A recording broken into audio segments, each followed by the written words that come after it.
Президент Садыр Жапаров соттолгон адамдарды өткөрүп берүү жөнүндө конвенцияга Кыргыз Республикасынын кошулуусу тууралуу Кыргыз Республикасынын мыйзамына кол койду. Мыйзам Жогорку Кеңеш тарабынан 2023-жылдын 20-декабрында кабыл алынган. Бул мыйзамда Кыргыз Республикасы менен Европа Кеңешине мүчө мамлекеттердин жана соттолгон адамдарды өткөрүп берүү жөнүндөгү конвенцияга кошулган башка мамлекеттердин ортосунда алар жараны болуп саналган мамлекетте андан ары жаза өтөө үчүн соттолгон адамдарды өткөрүп берүү чөйрөсүндөгү укуктук базаны түзүү, ошондой эле ички мамлекеттик жолжоболорду аткаруу каралган. Конвенциянын максаты жазык укугу жаатында эл аралык кызматташтыкты өнүктүрүү болуп саналат. Ал соттолгон адамдардын адилеттүүлүгүнө жана социалдык реабилитациясына жетишүүгө көмөк көрсөтүүгө тийиш. Конвенцияга ылайык мамлекеттер соттолгон адамдарды өткөрүп берүү маселелерине анын жоболоруна ылайык максималдуу даражада милдеттенишет. Ошондой эле конвенцияда соттолгон адам өкүмдү аткаруу үчүн башка өлкөгө өзүнүн макулдугу менен, ошондой эле кызыктар мамлекеттердин макулдугу менен гана берилиши мүмкүн экендиги каралган. Соттолгон адам өзү жараны болгон өлкөгө гана өткөрүлүп берилиши мүмкүн. Конвенцияга ылайык ар бир тарап, ар бир мамлекет өзүнүн конституциясына же башка мыйзамдарына ылайык ырайым кылат, мунапыс берет жана жазаны жеңилдетет. Өкүм чыгарган мамлекет гана соттун чечимин карап чыгуу жөнүндө кандай болбосун өтүнүч боюнча чечим кабыл алууга укуктуу. Мындан тышкары өкүмдү аткаруу мамлекет өкүмдү аткарууну токтоткон ар бир чечим же чара жөнүндө билдиргенден кийин дароо өкүмдүн аткарылышын токтотот. Жазаны аткаруучу мамлекет өкүмдүн аткарылышына байланыштуу маалыматты өкүм чыгарган мамлекетке берет. Ал өкүмдүн аткарылышы бүтү деп эсептелгенде, эгерде соттолгон адам өкүмдүн аткарылышы аяктаганга чейин камактан качып кетсе, же өкүм чыгарган мамлекет атайын отчет сураса, мыйзам расмий жарыяланган күндөн тартып 10 күндөн кийин күчүнө кирет.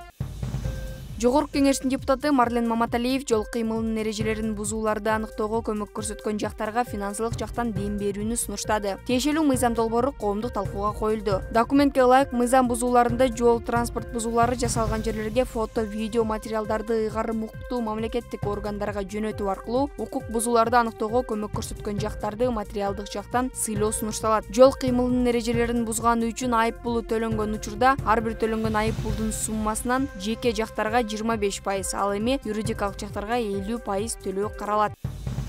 Жалал Абад облусунун башчысы Абдсаттар Сыргабаев жетектеген делегация Кытайдын Синьцзян уйгур автономдуу районуна барды. Президенттин Жалал Абад облусундагы өкүлчүлүгүнөн билдиришкендей, сапардын алкагында Шихетси шаарынын мэри Ге Чжихой менен жолугушту. Жолугушууда тараптар Жалал Абад облусу менен Шехитси шаарынын ортосунда өз ара кызматташуу, инвестициялык климатты түзүүдөгү артыкчылыктуу багыттарды талкуулашты. Облус башчысы аймакта айыл чарбасы, чакан кес куруу, токен тармагы, курулуш жана кайра иштетүү багыттарын өнүктүрүүдөгү ири мүмкүнчүлүк бар экенин белгиледи. Жумушчу делегация Шехитси шаарындагы айыл чарбасын өнүктүрүү багытындагы бир катар заводдор, өндүрүштүк мекемелерди, курулуш жаатындагы иш алып барган компаниялардын жана шаар коммуникациясынын электрондук башкаруу мекемелеринин ишмердүүлүгү менен таанышып, кызматташуу боюнча сүйлөшүүлөрдү жүргүздү.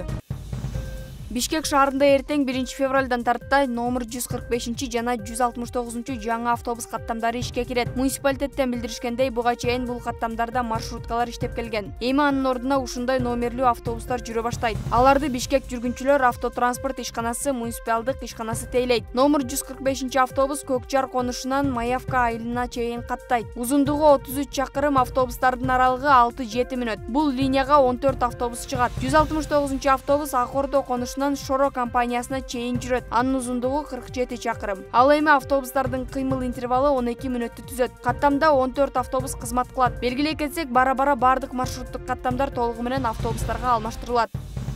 3-4 февраль күндөрү Эр Санатбаев атындагы Олимпиадалык резервдеги балдар өспүрүмдөр спорт мектебинде дзюдо боюнча өспүрүмдөр арасында Кыргызстандын чемпионаты өтөт. Бул тууралуу Дене тарбия жана спорт департаментинен билдиришти. Маалыматка ылайык, мелдешке республиканын бардык аймактарынан келген спортчулар катышат. Жеңүүчүлөргө тиешелүү даражадагы диплом жана медалдар тапшырылат. Катышуучулар төмөнкү салмак категорияларында күч сынашат. Кыздар арасында 40, 44, 52, 48, 57, 63, 70+70 кг. Балдар арасында 50, 55, 60, 66, 73, 81, 90+90 кг. Мелдештин программасы башталышы 3 февраль саат 10:00, салтанаттуу ачылыш аземи 3 февраль саат 15:00 башталат.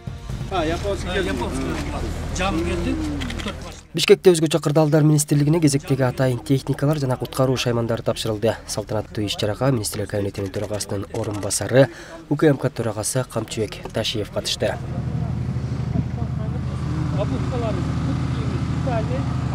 Бушкалар бултарга жасалган шымдары дагы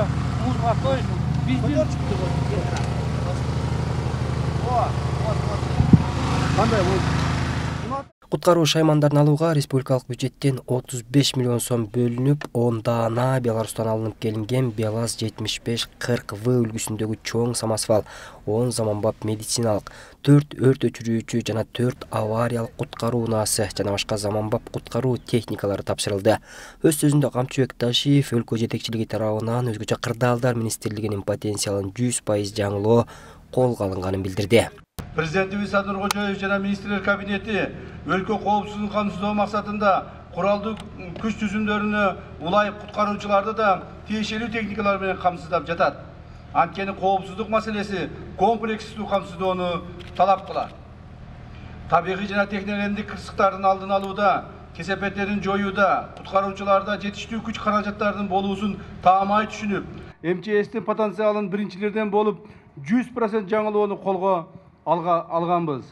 Ошондой эле министрлер кабинетинин төрагасынын орун басары акыркы 3 жылда өзгөчө кырдаалдар министрлигинин карамагына 700дөн ашык заманбап унаалар берилип, авариялык куткаруу кызматынын жабдыктары толугу менен жаңыланганын белгилөө менен бирге аларды колдонууда аяр мамиле жасоого чакырды. Ошол эле учурда сиздерге тапшырма. Ар бир алынган техникаларда GPS-тер орнотулсун. Эч ким аны жеке кызыкчылыгында максаттарга пайдаланылбасын.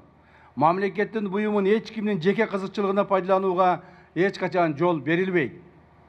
Ошол эле учурда мамлекет алып бере берет дебестен техникаларды аяр мамиле жасалууга тийиш. Мамлекеттик мүлккө болгон мамилелер оңолууга сөзсүз түрдө тийиш. Иш-чара соңунда өзгөчө кырдаалдар министрлигинин акыркы үлгүдөгү атайын техникалары тааныштырылды. Алардын кырдаал учурунда кызмат өтөө жолдору айтылып, куткаруучулардын ишин бир топ жеңилдетери белгиленди. Алсак, алардын катарында 30 кг жүктү көтөрүп, 12 км аралыкка чейин учуп барууга жөндөмдүү дрондор көрсөтүлдү. Бул дрондар жаңы келип атат. Азыр бул дрондун алыстыгы 12 километрге чейин учат. 12 километрге учуп, ошол жердеги бул баягы негизи баягы бийик жайгашкан тол аймактарга колдонобуз да. Себеби түз аймакта 12 километр жакын болгону менен бийик тоолорго келгенде абдан баягы маршруттары кыйын болгон жерлерде ушу дронду учуруп тезирээк ошол жаранга эртерээк жабырлануучуга керектүү каражаттарды, тамак ашты жеткирип бергенге мүмкүнчүлүк берет да. Кошумчалай кетсек, акыркы 3 жыл ичинде өзгөчө кырдаалдар министрлигинин карамагына 700дөн ашык заманбап техникалар тапшырылган. Бакытбек Босунов, Майрамбек Асанов, Азия ТВ, Бишкек.